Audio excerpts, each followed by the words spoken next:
ఇతరుల క్షేమం కొరకు. యేసు ప్రభు తండ్రి కుడిపార్శ్వన కూర్చొని ఎవరి కొరకు ప్రార్థన చేస్తున్నారు? ఇతరుల క్షేమం కొరకు ఆయన ప్రార్థన చేస్తున్నాడు.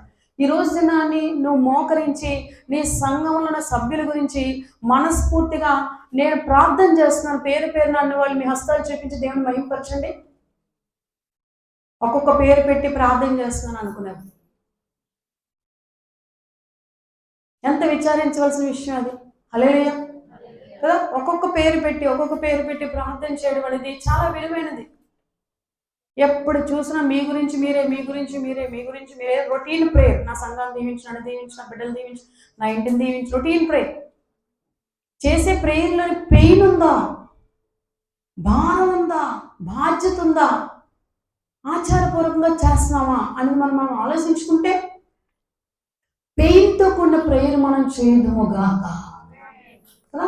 గట్టు లాంటి సమస్యలు కొన్ని ఉన్నాయి, కొన్ని సంవత్సరాల నుంచి అది విడుదల అవ్వాలనుకున్న ప్రభా సహోదరి ఈ విషయం ఎంతో బాధపడుతుంది ప్రభా, సహోదరికి ఆ సమస్య నుంచి విడుదల వచ్చినదా, ఆ సహోదరికి ఆ సమస్య నుంచి విడుదల వచ్చినదా అని మనం ఏం చేయాలి? భారంగా వారి కొరకు ప్రార్థన చేయాలి. వాళ్ళు ఏదో మనకి గోల్డ్ సర్టిఫికేట్ ఇస్తారా, లేకపోతే వాళ్ళు ఏదో మనకి పిలిచి దండేస్తారా, లేకపోతే ఇంకేమైనా చేస్తారంటే నో, నథింగ్. ఏం చేసినా చేయకపోయినా పరలోకంలో నువ్వు చేసిన ప్రార్థన దేవుడు ఆలకిస్తాడు.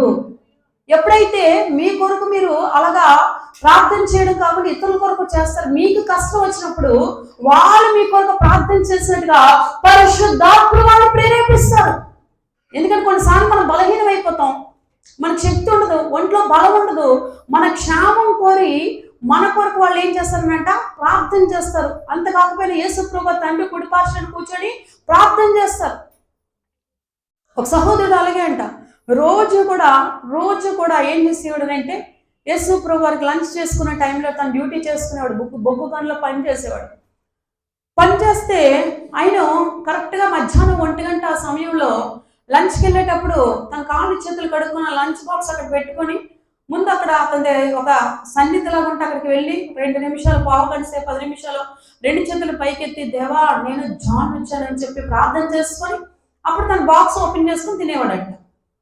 అలా ప్రతిరోజు చేసేవాడంట. ఒకరోజు తినని ఇంత ప్రార్థనాపరుడికి కూడా అనుకోకుండా అపాయము తటస్థించింది. ఏ అపాయం తటస్థించిందని అంటే అతనికి ఆ బొగ్గు గనిలో పనిచేస్తున్నప్పుడు ఒక గని లాంటిది, ఒక రాయి లాంటిది, బండ లాంటిది వచ్చి ఆయన బుర్ర మీద పడిపోయింది, జారిపోతుంది. ఆయన రక్తంతో నిండిపోయాడు.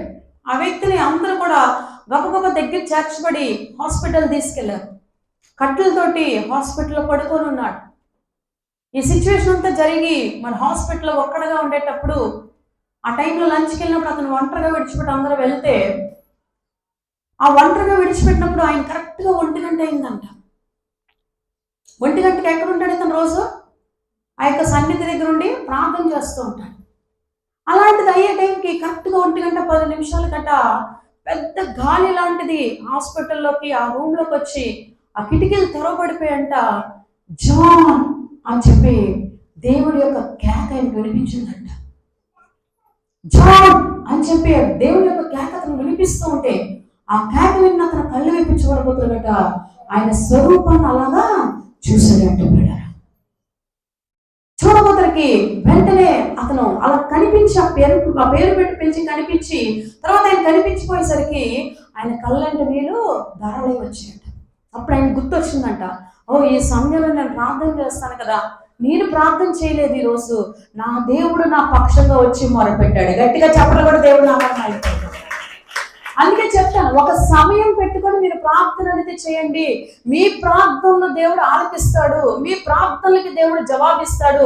నీ సహోదరి కొరకు, నీ సహోదరి జీవితం కొరకు ప్రార్థన చేసే భావం నీకుందని దేవుడి సమయంలో జ్ఞాపకం చేస్తున్నాడు. ఎవరు ఎలా పోతే ఏంటి, నా ఇల్లు బాగుంటే చాలు, నేను బాగుంటే చాలు అనే విధానంలో ఏ రోజు ఎప్పుడు ఏ సహోదరి కానీ సహోదరుడు కానీ ఉండే స్వభావం మీకు ఎంత మాత్రం మంచిది కాదు. మీకు ఏ హాని జరగకుండా ఉండాలని ప్రేర్ చేయాలి. కానీ నీ తోటి వారు బాధపడుతున్నారనే సమయంలో నువ్వు తెలుసుకుని వారి క్షేమం కొరకు ప్రార్థించిన రోజే నువ్వు యేసు ప్రభు యొక్క కుమారుడు అయింది, ఆయన రాజ్యానికి వారసురాలు వలె నిన్ను దేవుడు ఆశీర్వదిస్తారు సహోదరి. దానికి వేరుగా ఏది ఆలోచన చేస్తున్నా పరలోకపు వాసులు కాలేరని సమయంలో దేవుడు జ్ఞాపకం చేస్తున్నాడు. కనుక యెహోవా యందు భయభక్తులు కలిగిన మీరు ప్రతి ఒక్కరి కొరకు, దేవుడు జ్ఞాపకం చేసిన ప్రతి పరిస్థితి కొరకు మీరు ఏం చేయాలి? ప్రార్థన చేయము గాక. దేవుడు మీకు ప్రేరేపిస్తాడు, పలానా వారి కొరకు నువ్వు ప్రార్థన చేయి సమయంలో అన్నప్పుడు మీరు ప్రార్థన చేయండి. వారి వ్యక్తిగత జీవితం ఏదైనా సరే, వారి ఆలోచనలు ఎలాగున్నా సరే, వారు నీకు వ్యతిరేకులైనా సరే, దేవుడు చెప్పినప్పుడు మనం ప్రార్థన చేయదుము గాక. అసలు దేవుడి స్వరాన్ని వినాలంటే మనమంటూ దేవుడి ప్రార్థనలో కూర్చోవాలి కదా. నేను ఒక అరగంట సేపు నీళ్ళ డౌన్ మీద, ఒక అరగంట సేపు నా గదిలోకి వెళ్ళిపోయి కంప్లీట్ గా దేవుడితో గడుపుతున్నాను, ఒక గంట సేపు గడుపుతున్నాను అనుకునే వాళ్ళందరూ కూడా యేసుక్రీస్తు నామములో ధన్యులు. అలా గడపలేని వాళ్ళకి వచ్చిన శ్రమల్ని ఎదుర్కోలేక, శ్రమల్లో ఏం చేయాలో తెలియక, ఇంకా శ్రమకు తెచ్చుకునేటువంటి కోణాల్లో వెళ్ళిపోతారు వాళ్ళు. ఎన్ని పనులు చేసినా మనం దేవుడితో మాట్లాడాల్సిన సమయం దేవుడికి మనం ఎల్లవేళలా ఇచ్చుదుము గాక. అలాగే ఇతరుల పట్ల నీవు ప్రేమ